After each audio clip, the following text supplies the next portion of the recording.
Sous ces flaques bouillonnantes, un phénomène naturel se prépare. Un combat explosif fait rage et peut atteindre des températures extrêmes jusqu'à 1000 degrés.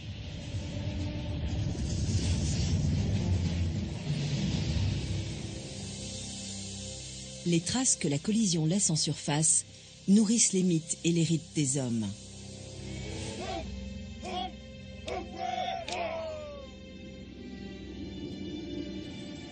Les populations de cette région respectent les forces de la Terre.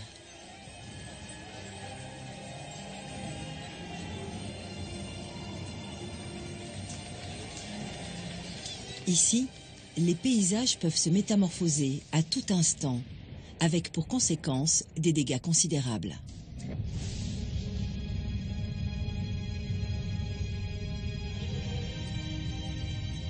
La ceinture de feu du Pacifique. De la Nouvelle-Zélande au Japon, c'est l'une des zones volcaniques les plus à risque de la planète. Mais la destruction s'accompagne aussi de renaissance. Dans l'île du sud de la Nouvelle-Zélande, des terres nouvelles sont en train de naître et les forces tectoniques transforment le panorama.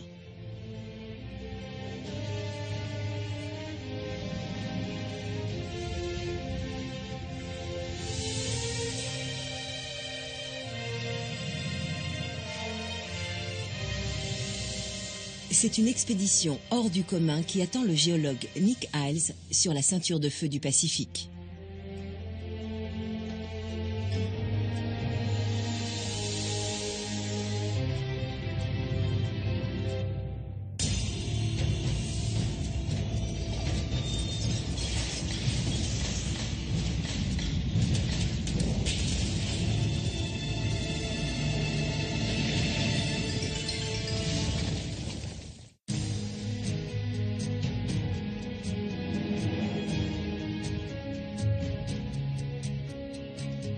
La Nouvelle-Zélande est un pays jeune d'un point de vue géologique. Très longtemps immergées, ces îles se rapprocheront un jour pour former un nouveau continent. Mais comment expliquer cette dynamique? Et quelles sont les forces en action?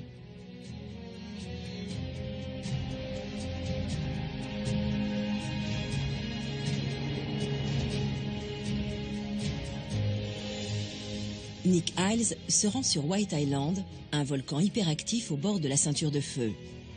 Cette île est le théâtre d'une lutte sans merci entre la Terre et l'océan.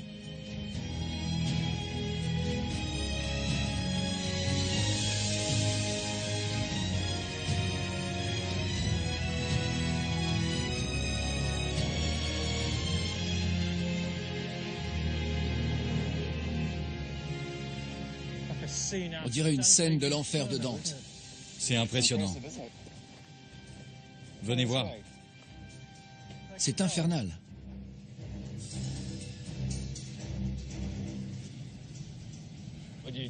Vous savez à quelle fréquence il entre en éruption? Il est exceptionnellement actif. Donc j'imagine qu'en moyenne, il entre en éruption tous les 7 ans à peu près. Un tel degré d'activité en a fait un laboratoire à ciel ouvert pour les scientifiques. Le géologue Hamish Campbell est particulièrement attentif à la vie intérieure du volcan. On surveille ce type de volcan de différentes manières. Grâce à des analyses chimiques et sismiques, mais on utilise aussi des satellites de pointe pour une observation géodésique. Pour voir s'il s'étend? Oui, pour voir s'il y a du mouvement, s'il grossit, rétrécit ou change de forme. On le surveille de façon presque quotidienne, grâce à des appareils tout autour du cratère. C'est quoi ces débris? Ils datent de la dernière éruption? C'est très chaotique, hein? Regardez ces coulées de lave qui ont séché là-haut.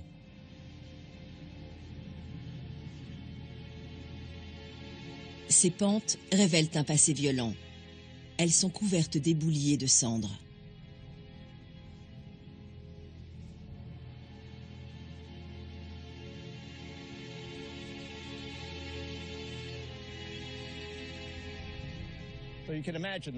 S'il y a une nouvelle éruption bientôt, toute cette matière va être complètement soufflée, ou au contraire, prise au piège par la lave en fusion. Ce genre d'écoulement rapide et très chaud est une coulée pyroclastique.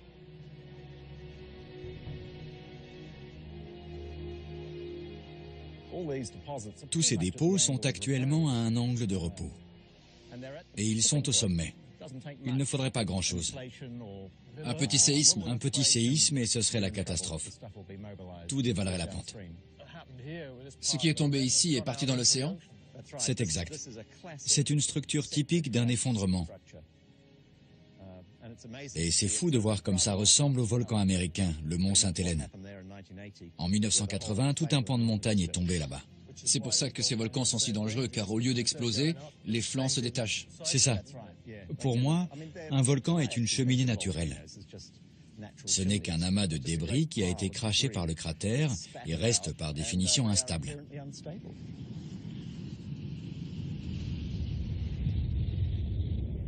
White Island, comme toute la Nouvelle-Zélande, se trouve au cœur de la ceinture de feu où se rencontrent une plaque océanique et une plaque continentale.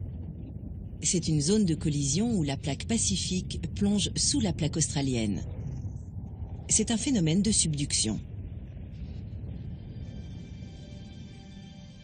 Le fond de l'océan est déformé et attiré dans des tranchées profondes. La plaque pacifique fond sous l'effet de la chaleur et la friction provoque des séismes violents qui s'accompagnent souvent d'éruptions sous-marines.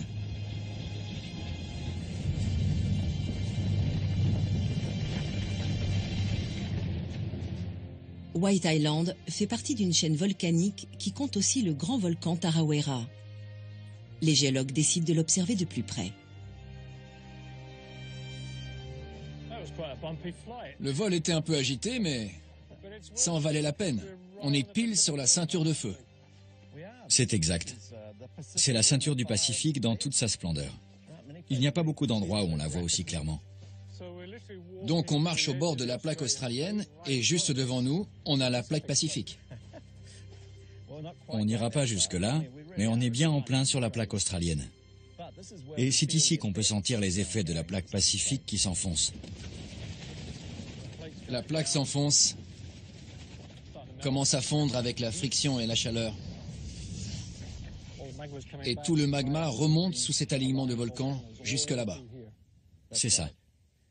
Il doit y avoir un volcan tous les 40 à 60 km jusque là-haut.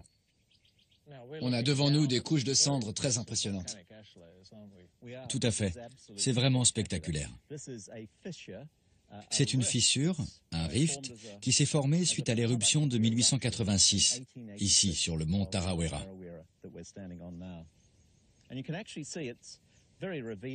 On voit parfaitement bien, c'est évident, que les éruptions ont fracturé d'anciens dépôts pyroclastiques liés à la plus grosse éruption du volcan qui a eu lieu vers 1314.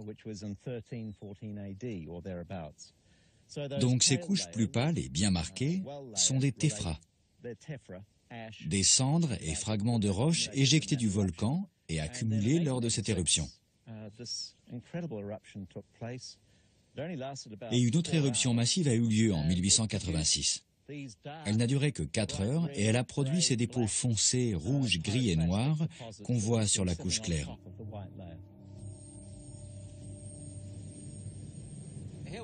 On est sur le versant sud de la montagne.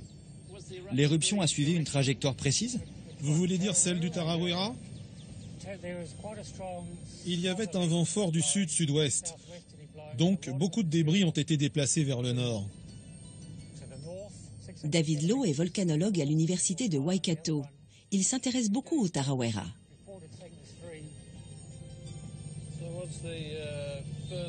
Quel est l'endroit le plus éloigné où vous avez trouvé des traces de cendres dans l'eau venant de volcans néo-zélandais? Toutes éruptions confondues? Oui. L'Amérique du Sud, je crois. Toutes ces couches de cendres datent d'une éruption différente. En étudiant leur emplacement et leur profondeur, David Lowe a reconstitué une chronologie qui remonte à près de 10 000 ans.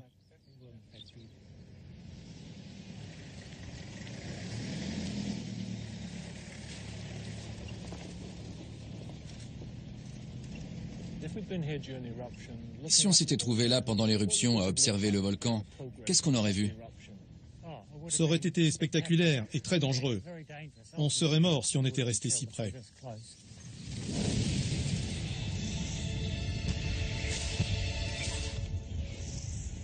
Le 10 juin 1886, vers minuit, le sommet du volcan explose sans aucun signe avant-coureur. Les terres et les villages environnants sont enfouis sous une nappe de roches pulvérisées.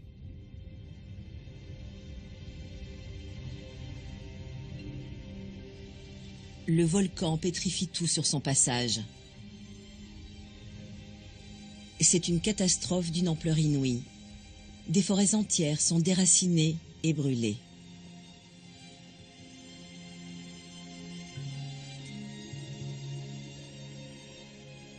Plus d'une centaine de personnes meurent, surtout des Maoris.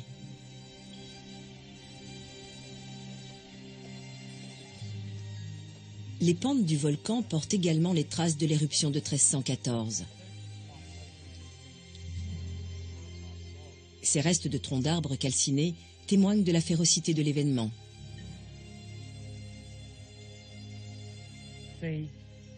À l'époque de l'éruption du Tarawera, l'île était déjà habitée.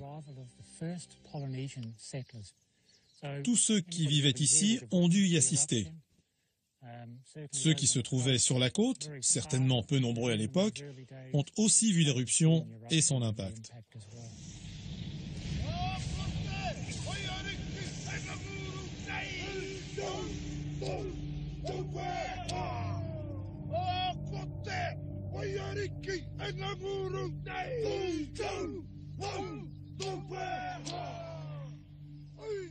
Les légendes maoris parlent volontiers des dieux du feu et d'une terre surgie de l'océan. Les danses et chants rituels louent la toute-puissance de la nature.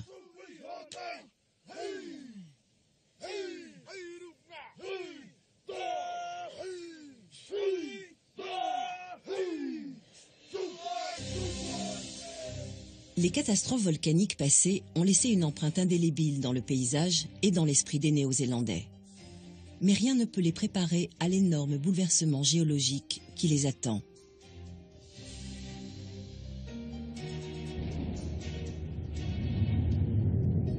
Le Tarawera se trouve au centre d'une ancienne caldeira d'environ 20 km de diamètre, formée par l'éruption d'un supervolcan. Elle a laissé derrière elle un trou immense, où sont nés des lacs et des stratovolcans plus petits. Non loin de là, les eaux d'apparence paisible du lac Taupo cachent les cicatrices d'un autre cataclysme démesuré. L'une des plus violentes éruptions sur Terre en 70 000 ans a enfoui toute l'île du Nord sous 200 mètres de cendres. Mais aussi impressionnant soit-il, les volcans ne sont pas la seule menace qui pèse sur la Nouvelle-Zélande.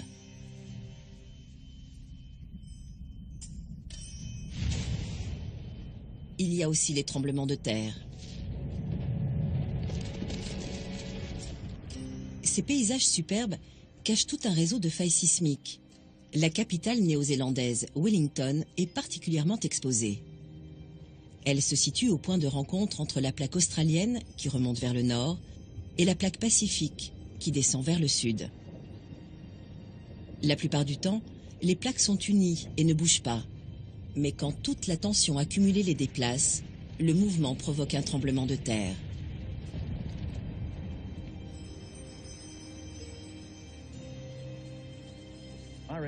Je pense que cet escarpement représente 2 ou 3 mouvements de la faille de Wellington.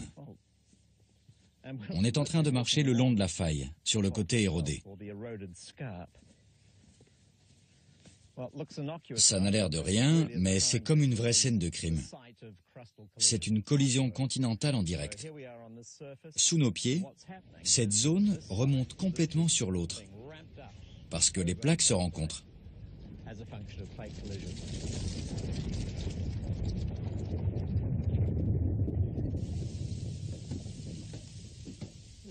C'est l'endroit idéal pour un cours sur la tectonique.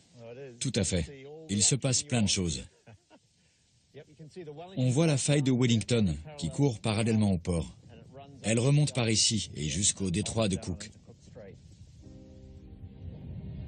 En 1855, une rupture de faille sur près de 150 km et un mouvement de faille décrochante entraînent un violent séisme qui transforme tout le littoral.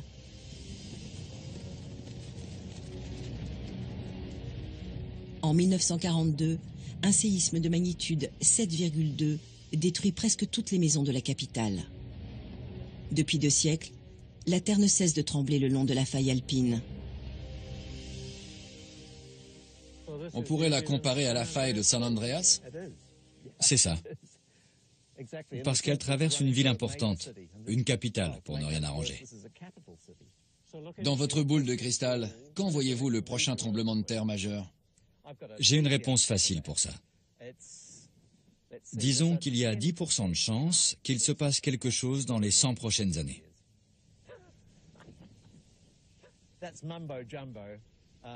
Ce n'est pas très clair, mais c'est la probabilité la plus précise qu'on peut donner d'un point de vue scientifique. Et la plus certaine. Ceci dit, il peut y avoir un tremblement de terre majeur demain à Wellington.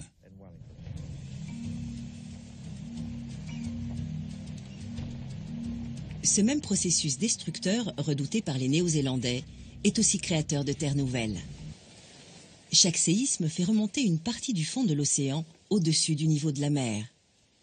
L'île du nord de la Nouvelle-Zélande est l'endroit rêvé pour étudier comment les continents grandissent.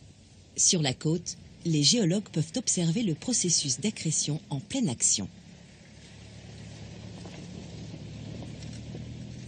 Il y a longtemps, cette roche appelée Greywacke reposait au fond de l'eau.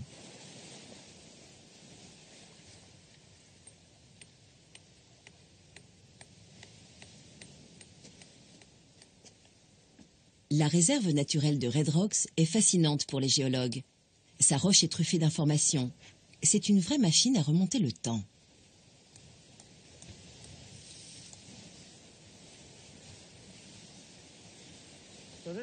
On a un magnifique exemple ici. Cette roche sous-marine s'est détachée de la plaque pacifique et s'est retrouvée en surface.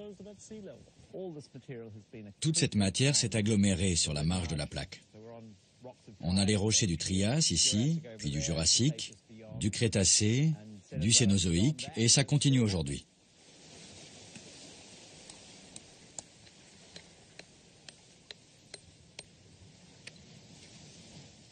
Qu'est-ce que vous avez trouvé? Du super Greywacke. Des fossiles? Non, pas ici, mais on en a trouvé à proximité immédiate. Le Greywacke est une roche jeune, à l'image de la Nouvelle-Zélande. Un pays jaillit des profondeurs de la Terre, comme le raconte la légende maori.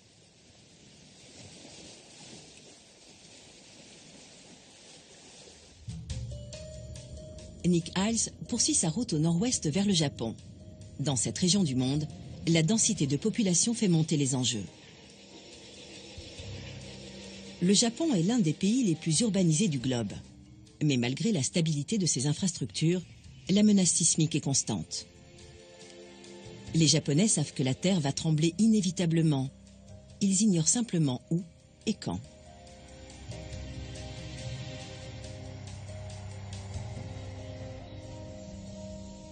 En 1923, le tremblement de terre du Kanto ravage Tokyo et fait plus de 140 000 victimes.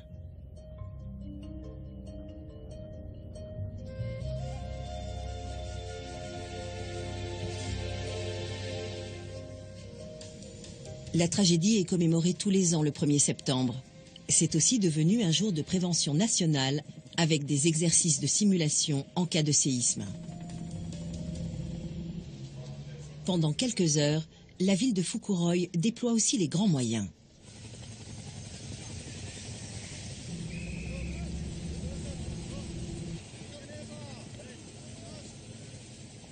Le Japon se trouve à l'épicentre d'une très grande zone de subduction, où 4 plaques se rencontrent. Au niveau des fosses du Japon et de Nankai, les plaques pacifiques et philippines plongent sous les plaques eurasiennes et nord-américaines. Comme souvent le long de la ceinture de feu, les plaques tectoniques sont soumises à un cycle meurtrier. Elles s'unissent, se déforment et se séparent. Fukuroi, dans la province de Shizuoka, est tristement célèbre pour être la zone la plus à risque du Japon. Les statisticiens qui étudient la fréquence et la localisation des tremblements de terre dans la région y voient toujours un danger immédiat.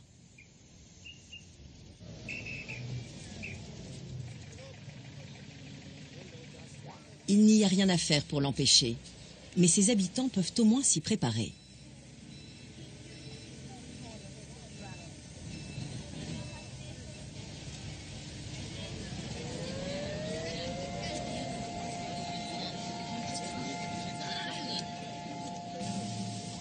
Le Japon a développé le système d'alerte le plus évolué au monde.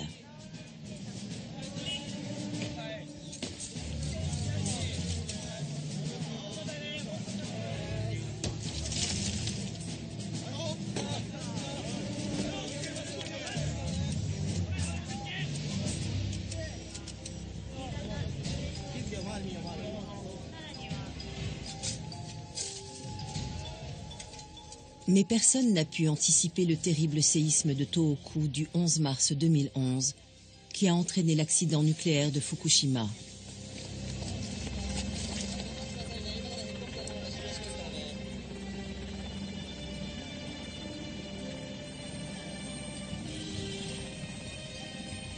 Malgré des équipements de plus en plus performants, prévoir les déchaînements d'énergie terrestre reste un défi pour les spécialistes.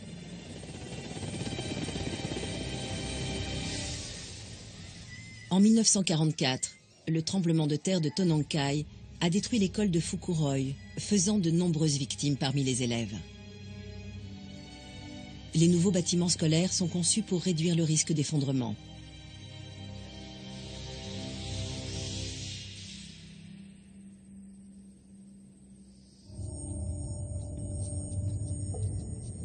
Le Japon doit aussi surveiller ses volcans.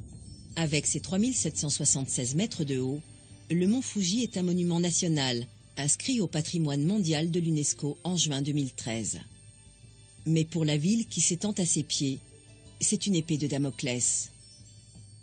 Fuji Yoshida compte plus de 50 000 habitants. En cas d'éruption, il faudrait évacuer plus de 500 000 personnes.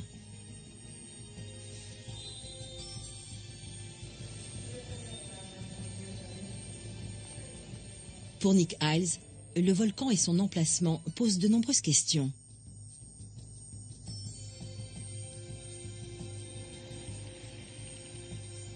La ville est construite sur une couche de lave qui est le fruit de l'éruption de 1707.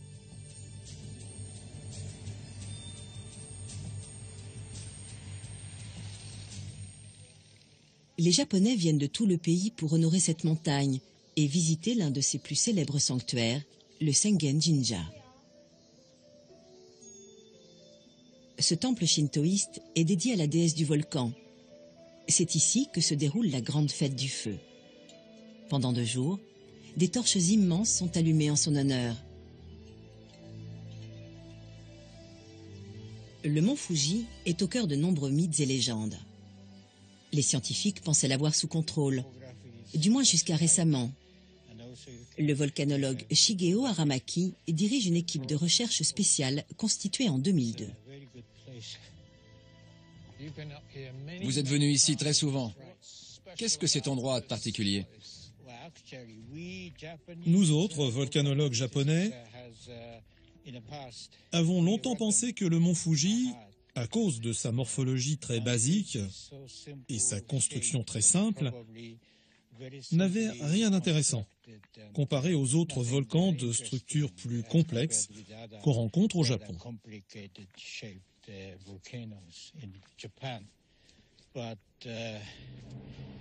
Mais c'était une erreur. Nous avons découvert que le mont Fuji présente des caractéristiques fascinantes et variées, comme des coulées pyroclastiques, des nuages localisés, des jets de lave et des explosions soudaines. C'est un véritable feu d'artifice volcanique.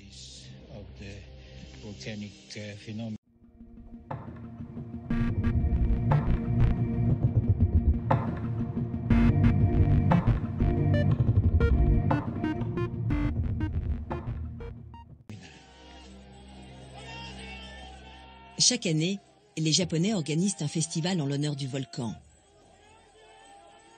La statue de la déesse est descendue de son piédestal et emmenée en procession, ainsi qu'une réplique du mont Fuji.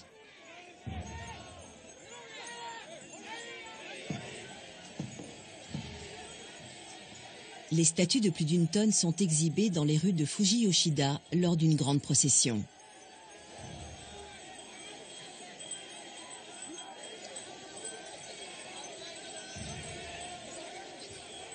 Cette cérémonie séculaire témoigne du respect de la religion shinto pour la nature.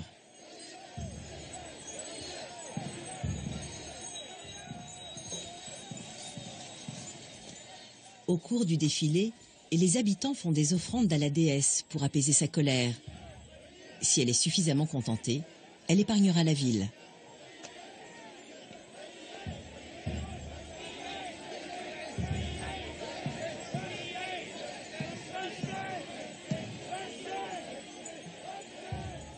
Quand la procession arrive au centre de la ville, les festivités commencent.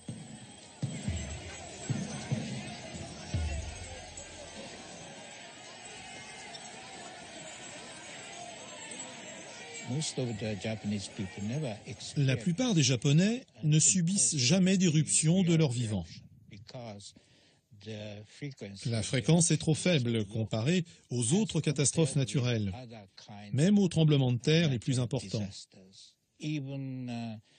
Par contre, on peut assister à un séisme moyen et on peut subir des typhons ou des inondations qui ont lieu tous les ans.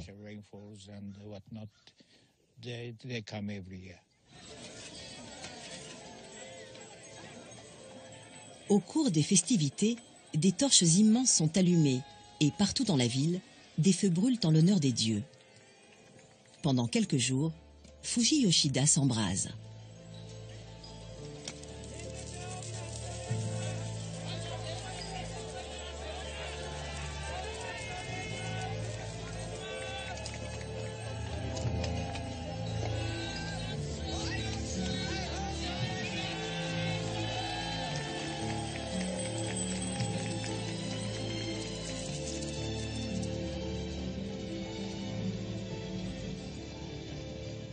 Malgré les risques évidents dus à la proximité du volcan, beaucoup de Japonais préfèrent voir en lui un gardien bienveillant.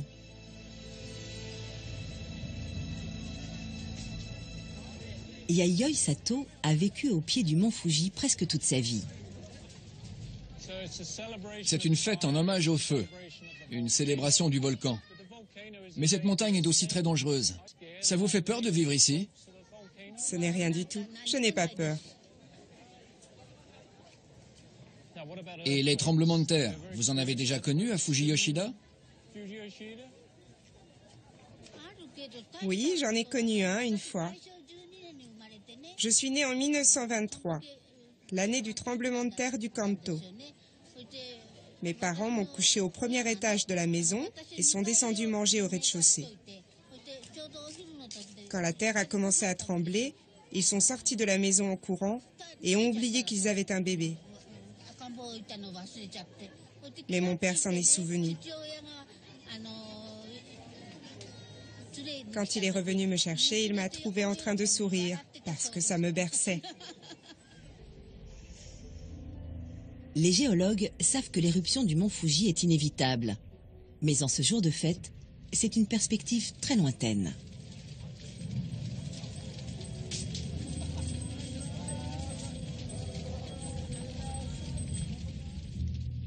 Pour son étape suivante, Nick Hiles fait un saut à Motozu, dans le centre du pays.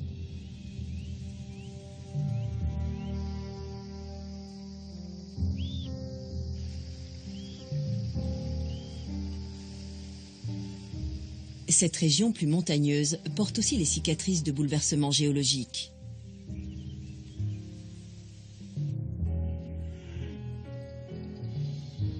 Dans ce petit village, une faille est exposée au grand jour.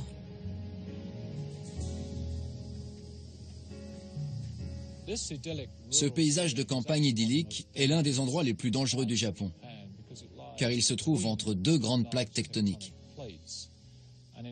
En 1891, La faille qui court sous mes pieds s'est écartée pendant un séisme et a produit l'escarpement derrière moi. Ce bloc est descendu de 6 mètres en quelques secondes. 7000 personnes ont été tuées. Le tremblement de terre de Mino-Owari est souvent considéré comme point de départ de la sismologie moderne. À l'époque, le géologue japonais Koto marque un tournant lorsqu'il établit pour la première fois que l'origine du séisme est liée à la tectonique.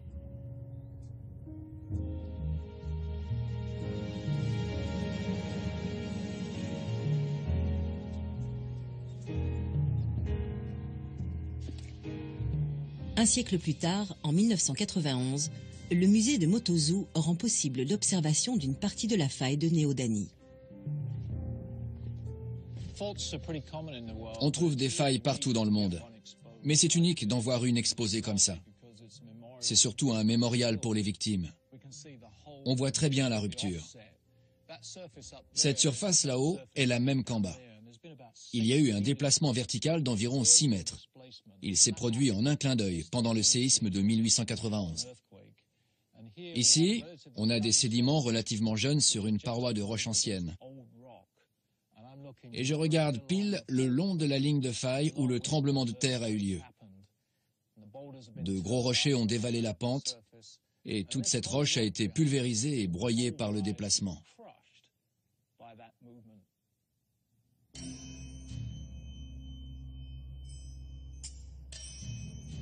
Grâce à la théorie de la tectonique des plaques admise dans les années 1960, les géologues comprennent mieux ce qui provoque ces phénomènes. Mais il reste beaucoup de questions sur leur mécanisme et leur cadence dans le temps. Les chercheurs savent pourquoi il y a des tremblements de terre, mais ils ne sont pas capables de les anticiper avec précision. Du moins pour l'instant.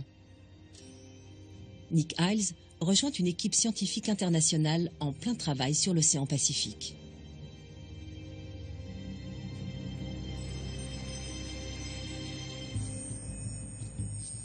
Au-dessus de la fosse de Nankai, le navire de recherche Shikyu fore à plusieurs kilomètres de profondeur, y compris sous le plancher océanique. À bord, les spécialistes tentent d'élucider le fonctionnement des zones de subduction. Des informations utiles pour mieux appréhender les séismes brutaux, comme celui de mars 2011. Nick Iles rejoint Michael Underwood, qui participe à cette mission.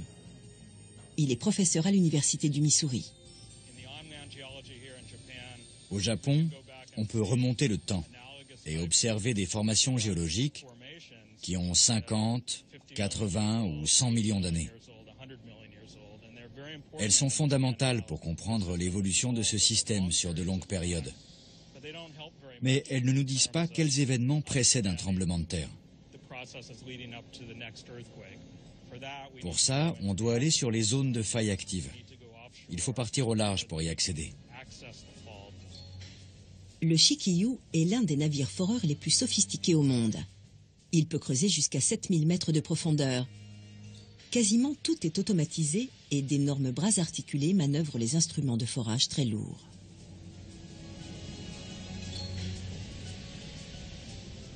Un système de navigation satellite permet d'anticiper les déplacements soudains dus aux courants forts ou aux intempéries.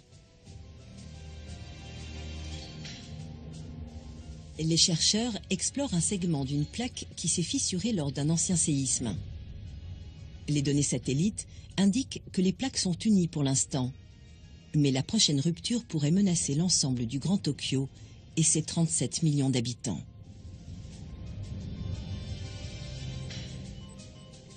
Les indices se cachent dans les sédiments de la zone de subduction. Dans le laboratoire flottant, les scientifiques analysent les effets de la pression et de la température sur leurs échantillons. Ils font des études physiques et chimiques pour déterminer les changements qui provoquent un tremblement de terre. La deuxième phase du projet est plus ambitieuse. Il s'agit d'installer un système d'observation par sonde. Une série de capteurs est implantée dans des puits le long de la faille et reliée à un observatoire en surface. Les capteurs enregistrent en permanence les mouvements de la croûte terrestre et fournissent en temps réel des données sur les changements de température et de pression. C'est un projet à long terme, mais si ce nouveau système d'analyse fonctionne, il pourrait révolutionner la sismologie.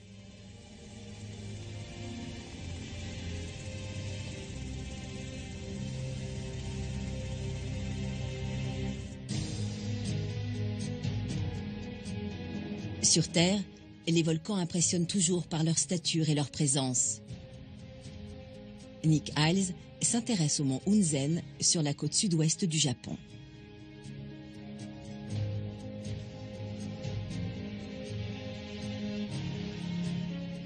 Il domine la ville de Shimabara, un port commercial actif. La baie d'Ariake semble paisible aujourd'hui, mais ces jolies petites îles cachent une histoire tumultueuse. Ce volcan est le plus redouté du Japon. Ses contours escarpés en disent long sur son passé, et il est étroitement surveillé. Chaque pente et chaque pic laissent présager une catastrophe.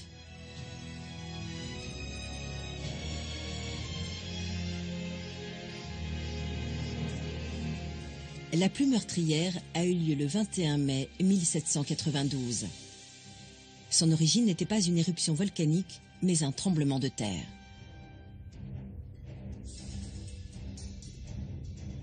Des dessins de l'époque montrent comment le versant est du volcan s'est effondré.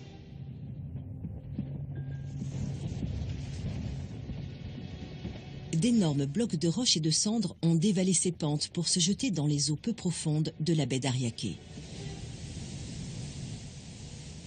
Ils ont provoqué un tsunami et formé ces petites îles éparpillées. 15 000 personnes ont été tuées, principalement victimes du tsunami.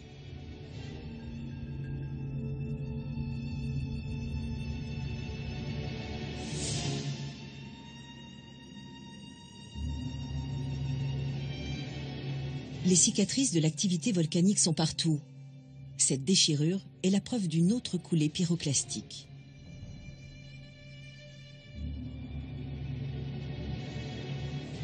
Le dôme continue de s'étendre à mesure que la lave remonte de la chambre magmatique.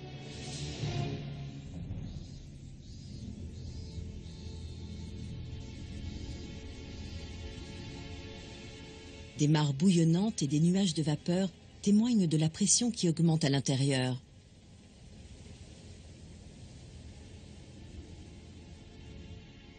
Le mont Hunzen est encore actif, et même sous très haute surveillance, il reste imprévisible.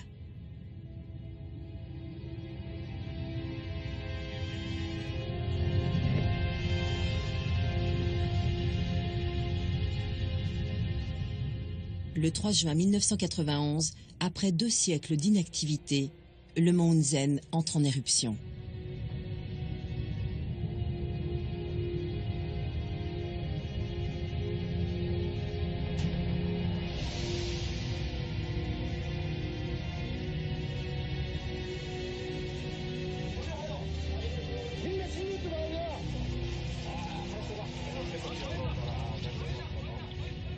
« 43 personnes périssent, dont le couple de volcanologues français, Maurice et Katia Kraft.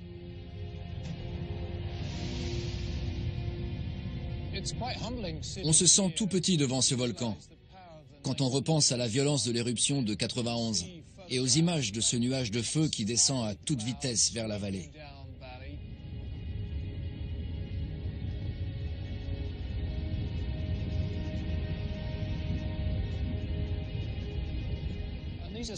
Les volcans sont très dangereux, car totalement imprévisibles. Des semaines avant le drame, il y avait eu de petits tremblements de terre qui indiquaient une remontée du magma. On savait qu'une éruption était imminente, mais ce qui a pris tout le monde de court, c'est que la pente supérieure du volcan s'est effondrée d'un coup.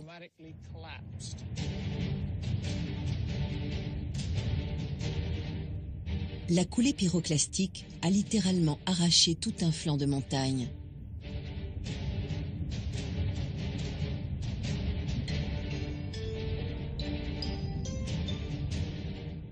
Les scientifiques estiment qu'elle se déplaçait à 100 km/h, et que la température était de 450 degrés.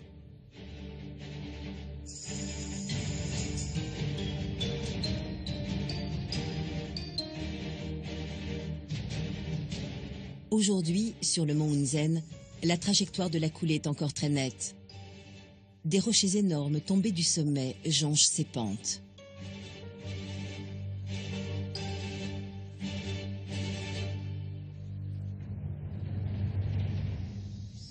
L'ampleur et la violence du cataclysme sont difficiles à imaginer.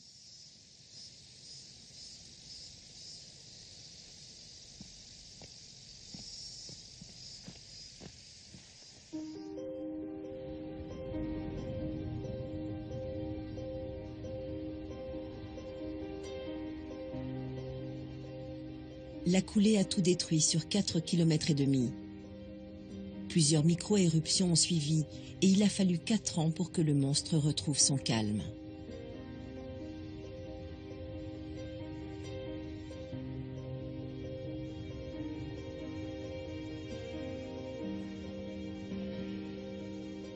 L'éruption de 1991 a également déclenché une série de coulées de boue appelées lahars. Ils ont achevé d'enterrer la ville.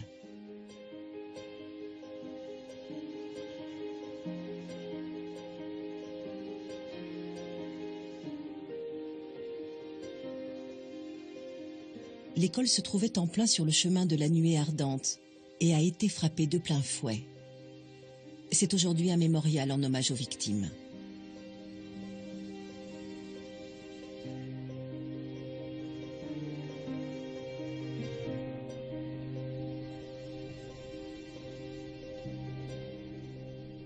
Malgré les apparences, les forces tectoniques qui remodèlent la Terre en permanence ne sont pas exclusivement destructrices.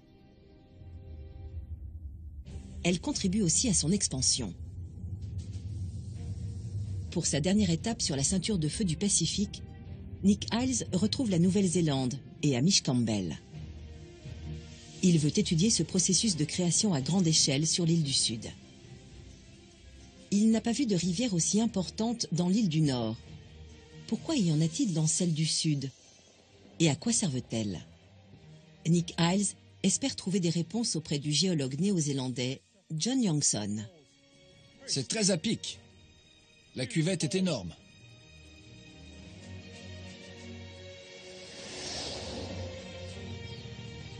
L'intérieur de l'île foisonne de joyaux naturels. Des sommets enneigés, des rivières chargées de sédiments et des lacs profonds et glacés. Les Alpes du Sud sont le théâtre d'une lutte acharnée. Les glaciers y détruisent ce que la tectonique a construit.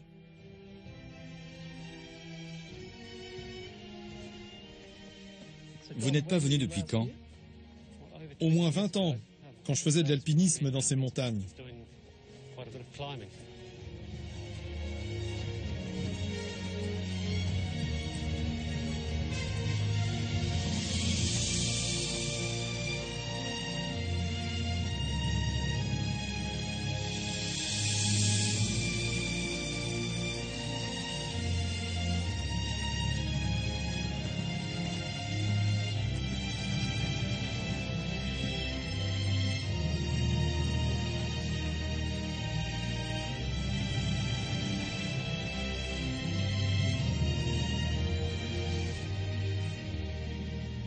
Que vous apprend ce paysage sur les processus en action? C'est fantastique ici. On voit la tectonique des plaques en marche. C'est comme si on était dans la salle des machines de la zone de collision, entre la plaque pacifique et de l'autre côté de la crête, la plaque australienne.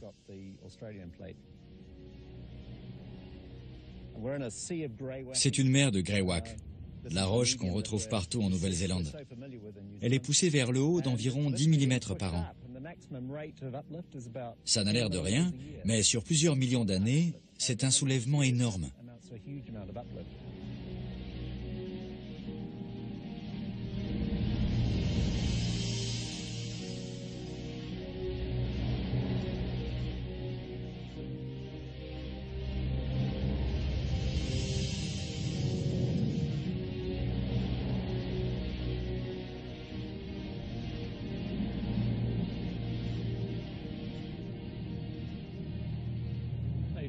À l'inverse, quelles sont les forces qui détruisent les montagnes? Surtout celle-ci, n'est-ce pas, John? Le glacier. Le glacier est principalement un véhicule. C'est un moyen très efficace de transporter toute la roche érodée des montagnes. Il l'achemine vers la vallée et l'eau de la fonte des glaces entraîne les sédiments plus en aval, bien au-delà du périmètre du glacier. La force de gravité détruit les montagnes et le glacier évacue les débris. Oui, c'est un processus constant, un équilibre entre les montagnes qui sont poussées vers le haut et attirées vers le bas en même temps.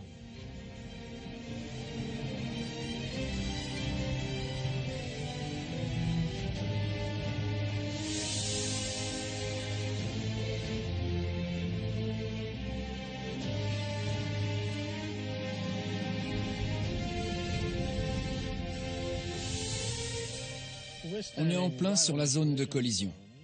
Qu'est-ce qui arrive aux rochers qui ont été poussés vers nous? Ils sont transformés. Ils sont pressés, broyés, littéralement recristallisés dans le processus. Ils se réorganisent, produisent de jolis minerais plats tout neufs et dégagent des fluides. Donc ils sont cuits. Oui. Ces fluides sont très importants. Quand ils traversent la croûte sous ces Alpes, ils dissolvent les métaux et les courants les emportent. Ils contiennent de l'or que l'on retrouve dans les rivières et les plaines, dans la partie ouest de la plaque australienne.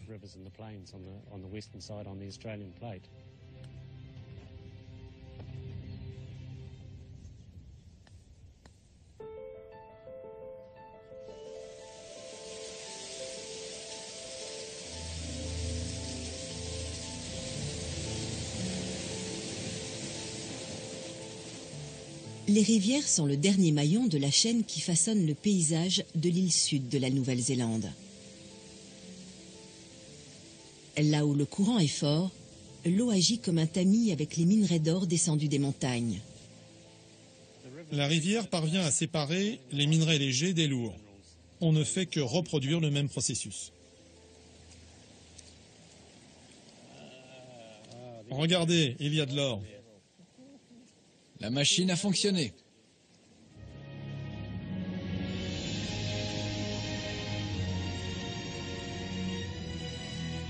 La ceinture de feu du Pacifique est un lieu de naissance et de destruction. Sur White Island, un jeune volcan a surgi de l'océan. À Red Rocks, des terres sont nées de l'action sismique. Au sommet du mont Cook, la roche provient du fond de l'océan. Dans cette région du monde, les forces tectoniques sont particulièrement actives. Alors même que le lit de l'océan Pacifique s'enfonce, sa roche fond et se transforme en nouvelle terre. L'océan rétrécit peu à peu, mais c'est le prix à payer pour que se forme un nouveau continent.